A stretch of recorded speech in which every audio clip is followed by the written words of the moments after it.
आज राज्यभरात महाराष्ट्र दिनाचा उत्साह। महाराष्ट्र दिनी मुंबईत दिसणार भाजपचा मराठी बाणा। एकाच वेळी मुंबईतील 227 वॉर्डमध्ये घुमणार जय जय महाराष्ट्रचा नारा।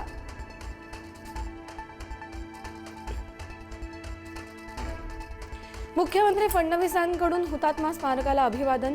महापौर रितू तावडे, मुंबई पालिका आयुक्तांकडून देखील हुतात्मा स्मारकाला अभिवादन। महाराष्ट्रासाठी बलिदान देणाऱ्या हुतात्म्यांना नमन।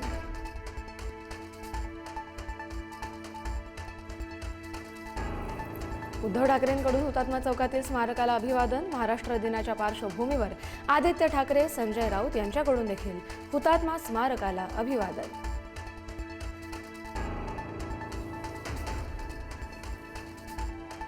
मुंबई पुणे मिसिंग लिंक प्रकल्पाचा आज लोकार्पण। 1 मे महाराष्ट्र दिनाच्या पार्श्वभूमीवर उद्घाटन सोहळा। दुपारी 12:30 वाजता खोपोली एक्झिट जवळ मुख्यमंत्र्यांच्या हस्ते उद्घाटन।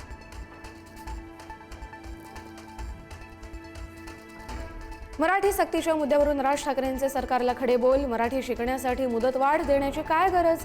मराठी बोलणार नाही हे बोलण्याची हिंमत येते कुठून? राज ठाकरे यांचा सवाल।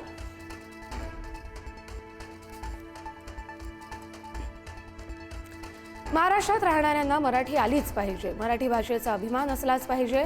मुख्यमंत्री फडणवीसांचं वक्तव्य। मराठी येत नाही त्यांना मराठी शिकवणार असल्याचंही केलं विधान।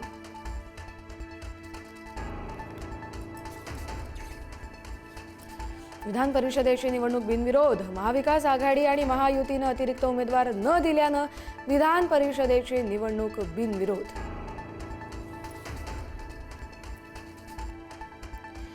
दुसरा मतदारसंघ बघेल पण पवारांविरोधात कधीच लढणार नाही। सुप्रिया सुळे यांचं महत्त्वाचं विधान।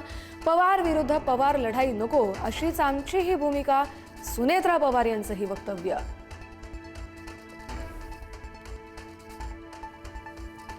गोकुळ दूध संघाची निवडणूक 4 महिने पुढे ढकलली। संचालक मंडळाला मुदतवाढ देण्यास कोल्हापूर खंडपीठाचा नकार। प्रशासक नेमण्याचा मार्ग मोकळा।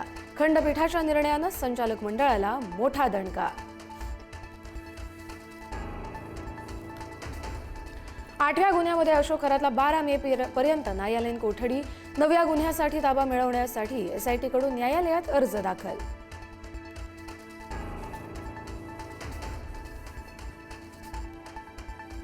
मराठवाड्याला पाणी टंचाईच्या झळा। 63 गावं, 26 वाड्यांना टँकरचा आधार। मराठवाड्यात 154 विहिरींचं अधिग्रहण। जलस्रोत कोरडं पडल्यानं पाण्यासाठी वणवण।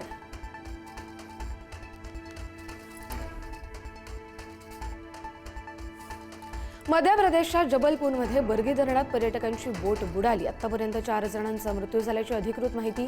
15 पेक्षा जास्त लोकांना सुखरूप बाहेर काढलं।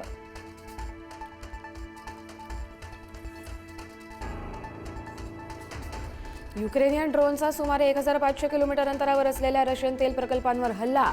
रशियाच्या पर्म शहराजवळील एका तेल शुद्धीकरण प्रकल्पावर हल्ला।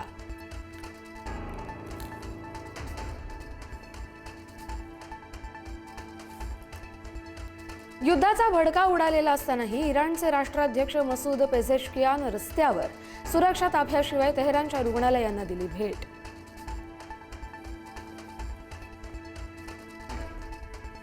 कोलकात्यामधल्या भवानीपूर स्ट्रॉंग रूम बाहेर टीएमसी कार्यकर्त्यांचं आंदोलन। कोलकात्यामधल्या स्ट्रॉंग रूम मधील बॅलेट बॉक्स उघडल्याचा टीएमसीचा आरोप। स्ट्रॉंग रूम बाहेरील बॅलेट बॉक्स उघडल्याचा सीसीटीव्ही समोर।